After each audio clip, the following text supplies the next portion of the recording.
Moscow, and thank you for reading. Manny Pacquiao, I suppose, I don't think there'll be a problem for Manny. As it's there, very much. But every once in a while, the mind can also be controlled from nothing.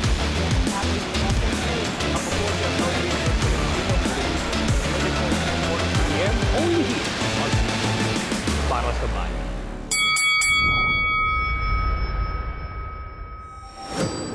That's the opening bell for Round by Round presented by Eastern Communications. Mabuhay Pilipinas! Welcome world! I'm Nisi Casiano. And I'm Dennis Principe, and Ryan Songalia will join us later on our show.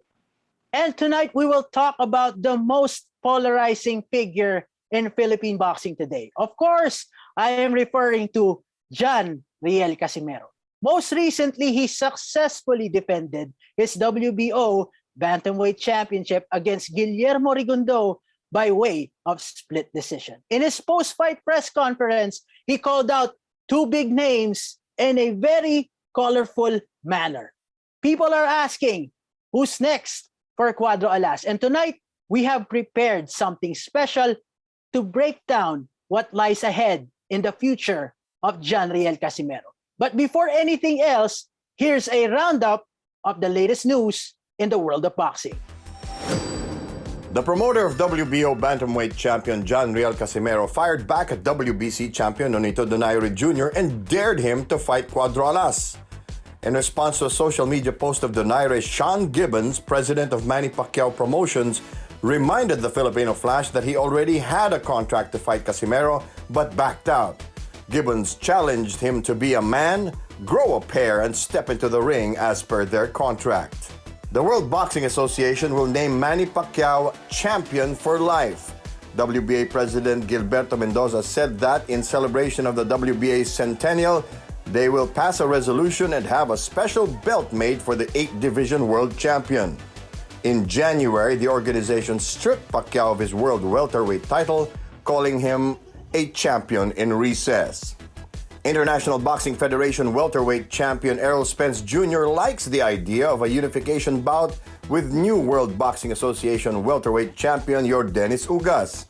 A Twitter post by ESPN showed a photo of Ugas and a smiling emoji reaction from Spence. The IBF champ was replaced by Ugas in the fight against Manny Pacquiao after he tore a retina in sparring. Manny Pacquiao is open to a rematch with Yordenis Ugas in January. In an interview, the 8-division world champion said that his WBA world welterweight bout with the Cuban contender should have been one of the easiest fights in his career. Pacquiao said he would discuss the fight with Premier Boxing Champions head Al Heyman before making any final decision. Thank you for that. But before we proceed to our special segment today, it's time for the Eastern Communications Fearless Fighter. And it's none other than Jason Mama. Jason Mama is going to face Sonny Edwards for the IBF Flyweight Championship at the Copper Box Arena in London, England on September 11. Mama was supposed to fight Moruti Metelani last December, but the entire card was unfortunately canceled 3 days before the event. Chief, your thoughts on Jason Mama's world title bout this September? I like his chances. Nisi, because fight yung sinasabing being the underdog for being the one who will battle behind enemy lines against Sonny Edwards. And syempre, siya yung challenger dito. Natural sabihin, underdog ka dyan. But with the lineup na binigay sa kanya ng kanyang handlers, yung Sandman Promotions, I really think na itong si Jason Mama is perhaps the most prepared among all non-champions ng Sandman. Siyempre, meron silang world champion in Raymart Gaballo, And while naging maganda yung pagkuha ni Sonny Edwards ng kanyang title by beating a legendary South African boxer, mas susubukan siya rito kay Jason Mama. And Sonny Edwards is a matalinong boxer. He's a cerebral fighter. But sabi nga ni Mike Tyson, you can have all the best fight plans in the world, pero once tinamaan ka sa bibig ng isang suntok, mawawala lahat yan. And I really believe na in terms of power, legit, no? Lamang na lamang itong ating bata na si Jason Mama. Well said, Chief.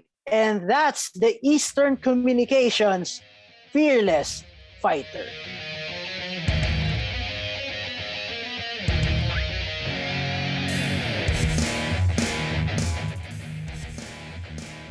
Now, it's time for the main event. It's no secret that Gian Casimiro wants a piece of the two other world champions in his division, namely Nonito Donaire and Naoya Inoue. Ngayon, marami nagtatanong, sino ba ang karapat-dapat na makaharap ni Cuadro Alas? How will it play out if Casimiro goes up against Donaire? What are his chances against the monster from Japan? We will try to answer all of those questions in our segment called Pick Your Poison. Each matchup will be discussed per category. To cover all things in these two potential bouts for Gian Casimiro, we have 4 categories. First is what went wrong. In this category, we talk about the history, the drama, and even the controversies between the two boxers. Head-to-head, what are the chances of Gian Casimiro against Nonito Donaire or Naoya Inoue? Visibility is the third one. Is it the best fight to make for Gian Casimiro at the moment? And the fourth one, alternatives. If not Donaire or Inoue, what are the options for Gian Casimiro? Mr. Dennis Principe chose Nonito Donaire, while yours truly chose the Japanese knockout artist. Now, let's hear it from Chief Dennis. Chief, I'm handing it over to you. What went wrong? Alam naman natin na this is a fight that is supposed to happen last August, but I think everybody knows, no, na kaya hindi natuloy itong laban na to.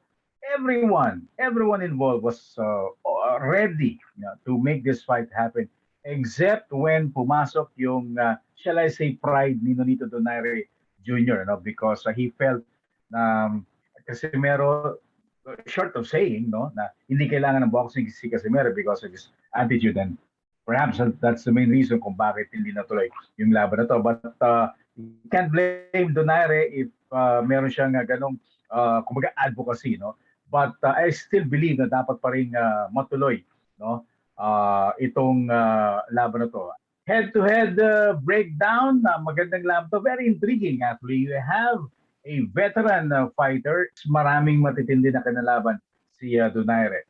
Now, will that be an advantage or a drawback? An advantage because experience-wise, malaking bagay, but drawback, baka naman nabugbog na si Donaire. And I really believe na both fists, mas palakas si Casimiro, but Donaire's left hook is legendary. So, dun babagsak yung intriguing aspect of this fight.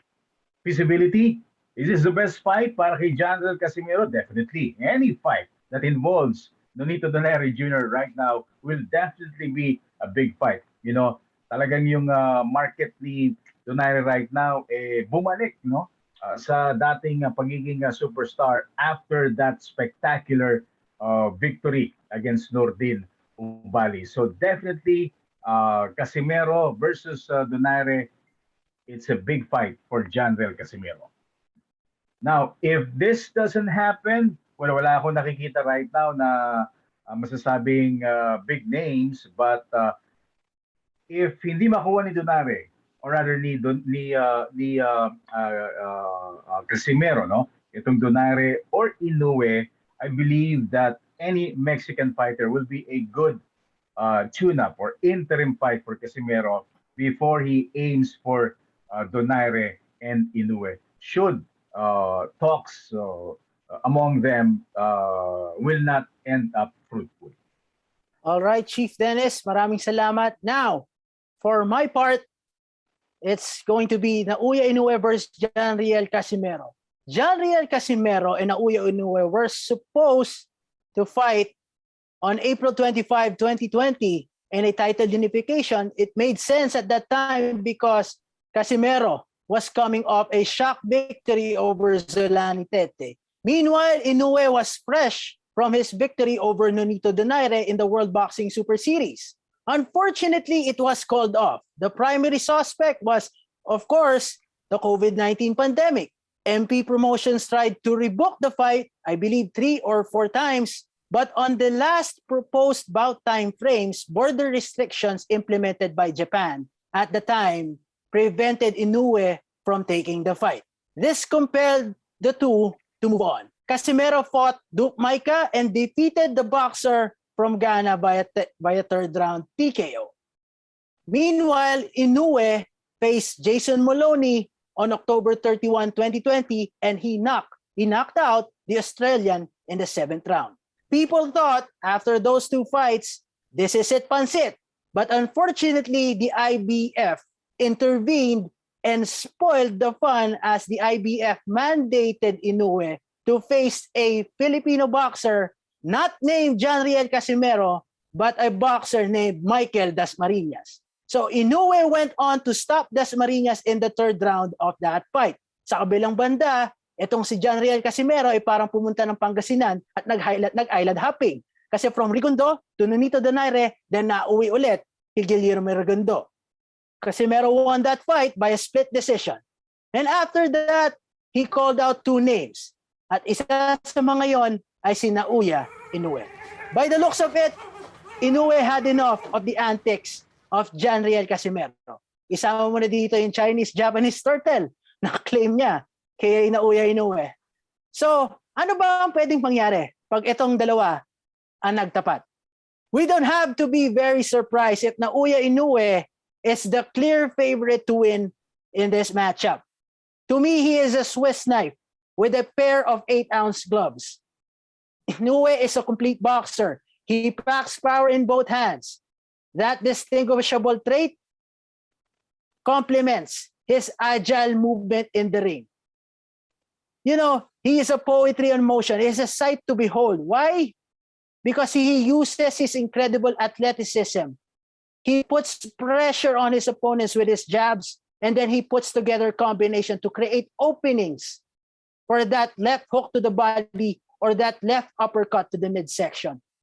Though he is still undefeated and hailed as the best bantamweight today, his mystique as an unstoppable force suffered a slight dent because of Nonito Donaire. It proved that he is human after all, and it put a chink in the armor. Donaire showed that the world that even if Inoue may seem to be invincible, he can get hurt. Could Gian Casimiro do the same? I believe so. I think so. Casimiro is not a flashy fighter or a technically sound boxer. Let's admit that. But his awkwardness and unconventional approach could play. Let me emphasize that. Could play a factor. Could at least pose problems on the part of Inoue. Casimiro has the power to get the job done. But he has to hit the target and avoid wasting punches. As seen in the fight between Inoue and Donaire, Casimiro should know by now that with the right precision and timing, he can hurt the Japanese. If Casimiro wants to walk away with the upset, he has to force Inoue to play at his pace. In that manner, he can pick his shots, land the cleaner blows, and keep himself checked from committing mistakes and recklessness that will surely entice the Japanese. For sure, Casimiro has watched the tape of that Inoue versus Donaire fight over and over again, probably taking notes, looking for loopholes. But that's Nonito Donaire. He has to remember that he is Gian Casimiro. He can take notes from that fight, but he has to rely on what he possesses as a fighter. There's one area of concern for me on the part of Gian Casimiro, and it's the jabs. In the Rigondo fight, he only landed 6 according to CompuBox. In the Maika fight, he didn't even land a jab. Casimiro makes up for it by throwing the left hook. But he has to remember a jab is the most important punch in boxing. It can help a boxer dictate the pace. It can also help the boxer to control the distance. And against Naoya Inoue, he has to utilize every weapon in his arsenal. Every great boxer, what's at stake? for Gian Casimiro, every great boxer has a signature win. The only thing that is missing on his resume is sharing the ring with a high-profile name in the sport and winning against him. That could define his career as a boxer. This is what awaits Gian Casimiro. Will it happen? For sure, it will happen, but not later this year or early next year. One problem I see is that both men are fighting under two different promotions. This will likely be the hindrance. The impression is Bob Arum is willing to do business with everyone except for Al Heyman. Second, I think the people are now more invested in the drama created by the spat between Gian Casimiro and Nonito Donaire. And on a personal note, like Chief Dennis, I would like to see this first before the Inoue fight. So what are the other options for Gian Casimiro? The other option, of course, is Nonito Donaire. For the reason Richard Schaefer and Hal Heyman can see eye to eye. Second option for Gian Casimiro is Roshi Warren because they fight under the same banner. It also makes sense because Roshi Warren is number 4 in the WBO rankings. Third, it may be a long shot, but it will be a good matchup, is Luis Neri. If he wants to go back to bantamweight, this is the perfect matchup for him against Gian Casimiro, especially since he lost to Brandon Figueroa last May at 122. Plus, he and Casimiro are under PBC. So these are the factors that I'm considering in the fight, and the possible fight of Gian Casimiro and Naoya Inoue. Chief, any parting shots before we end the segment? Well, I really think maraming options, both fighters, and it seems that most of them are really marketable and made for TV. So it's turning out that it's going to be an exciting future for both Nonito Donaire Jr. and Gian Casimiro. Thanks, Chief. Now we're sending it over to our good friend, Ryan Songalia, as he sits down and talks to a Filipino-American who now works with Teofimo Lopez as his matchmaker. Well, we know about the Filipinos in the ring, but we have Filipinos who are handling business outside the ring as well. And I'm going to introduce you to one today. I'm here with Joe Chiambo. He's the Director of Operations for Split Team Management and a founding advisor for Millions, which is an organization that gives athletes new streams of income, through merchandise and autograph signings, things of that nature. So Joe Chiambo, welcome to Round by Round.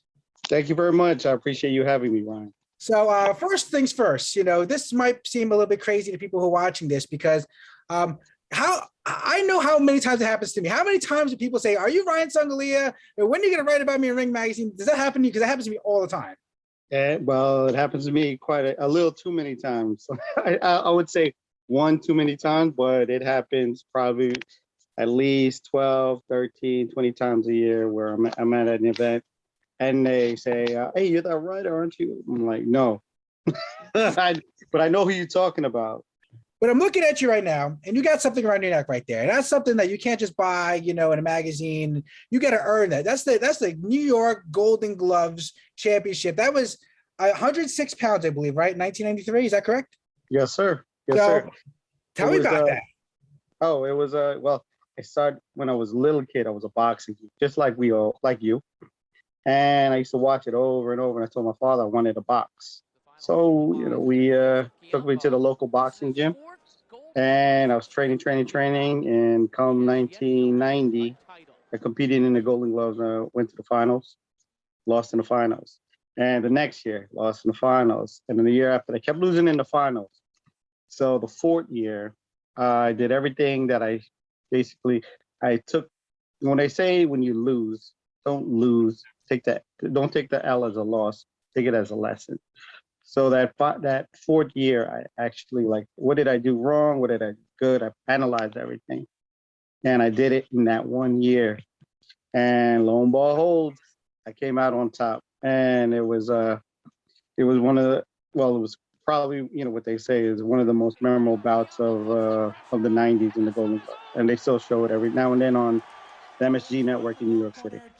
Yes, And yes. No. with that said, I became the first Filipino Golden Glove champion. It was something I think there was 2 or 3 after me, but hopefully there'll be many more. So you were raised in Jamaica, Queens, right? Which is Yeah, a lot of Filipinos out there. Where is your family from in the Philippines? from Manila and Lucena City, and then they relocated to Manila. And then my father came to the States first. He had a degree in accounting, and he came here. He just knew somebody from our home country. Stayed with them until he got his he made enough money to have his own place. And then my mom came, and she's an accountant as well. And then next thing you know, they get married. They have my older brother, and then they have me. And then next thing you know, we are living in Jamaica, Queens.